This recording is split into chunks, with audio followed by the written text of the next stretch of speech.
केंद्रीय गृह मंत्री अमित शाह बीकानेर दौरे पर रहे। इस दौरे की चर्चा प्रदेश में नहीं बल्कि पूरे देश में देखी जा रही है। मामला था एक नहीं, दो नहीं, बल्कि तीन तीन मंत्रियों को लाइन में खड़े करके उनसे सवाल दागने की और मंत्रियों की हकलाने की। ये चर्चा पूरे देश और प्रदेश में है कि किस तरह केंद्रीय मंत्री ने जो राजस्थान के तीन तीन मंत्री है उनसे वार्ता की, उनसे सवाल जवाब किए, वो कैसे उससे हिचकिचाए।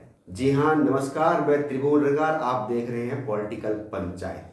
कल केंद्रीय गृह मंत्री अमित शाह बीकानेर दौरे पर आते हैं, उनका स्वागत भी किया जाता है और साथ ही जो भाजपा कार्यकर्ताओं की बैठक थी उसको लेकर भी काफ़ी कुछ निकलकर सामने आया है। मंत्रियों को फटकार लगाई गई है, उनसे सवाल पूछे गए हैं। इन सब की हम विस्तार से चर्चा करेंगे, लेकिन पहले हम ये बात करते हैं कि आखिर गृह मंत्री को बीकानेर आना क्यों पड़ा। लोकसभा चुनाव है, उसकी तैयारी को लेकर भाजपा पूरी तरह से अग्रसर मूड में दिखाई दे रही है और प्रधानमंत्री मोदी का जो विजन है 400 पार, उसको लेकर भाजपा ने तैयारी कर दी है।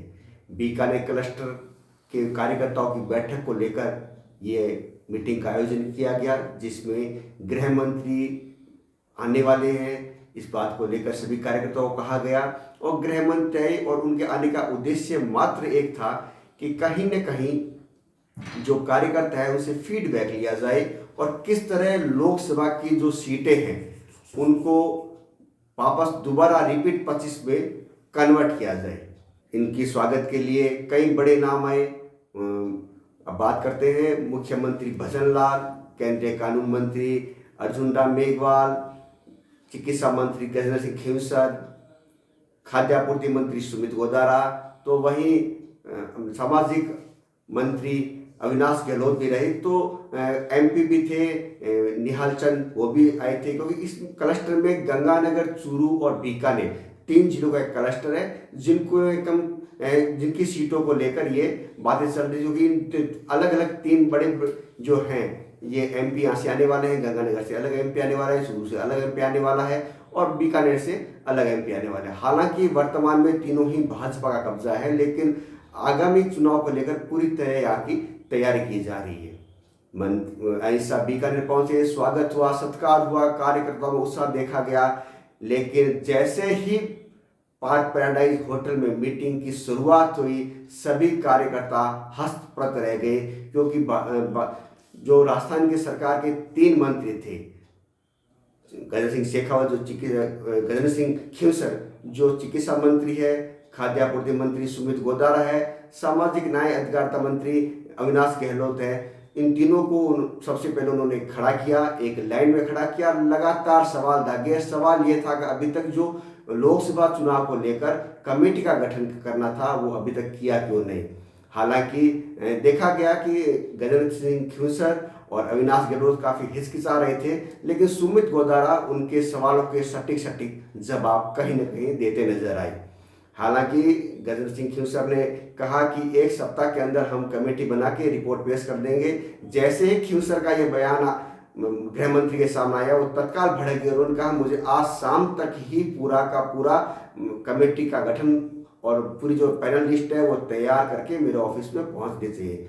जैसे ही गृह मंत्री गए, तत्काल बैठकों का दौर शुरू हुआ। लगातार बूथ लेवल तक की जो कमेटी थी उसको गठन किया गया था, क्योंकि गृह मंत्री चाहते थे कि भाजपा किसी भी तरह से किसी भी काम में पीछे नहीं, क्योंकि उनको वापस वही रिपीट करना है जो राजस्थान में लगातार 2 बार हो गया, 25-25 सीटों का।